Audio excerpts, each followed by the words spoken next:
Hey, this is Pastor George with your Midday Motivation. Happy Monday to you. This is another opportunity to live your dream and to step into your purpose. Terry Crews tells this story of the antebellum South of a slave owner who owned a slave, and he owed this particular slave 50 cents.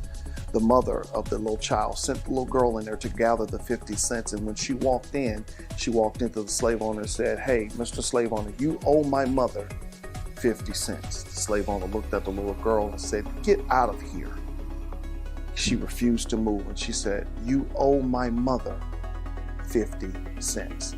The slave owner turned around this time and shoved the little girl. She fell down, hit her head, and her nose began to bleed. She got up, wiped the blood from her nose, looked at the slave owner and said, "You owe my mother 50 cents. At this time, the slave owner was so upset, he grabbed a pole.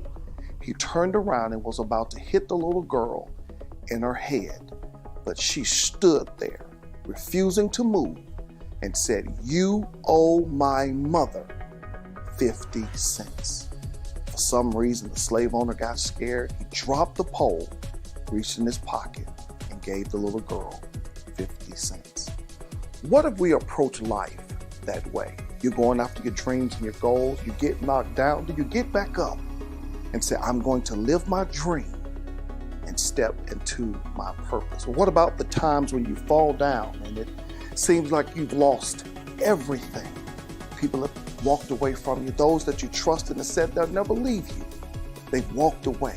Do you stand there like that little girl, refusing to move and say, "I'm going to live my dream and step into my purpose"? You got to have the fortitude of that little girl. Even though you get knocked down, reach down in the reservoir of your greatness and stand up tall and say, "I'm going to live my dream and step into my purpose." God bless you. We'll see you next week.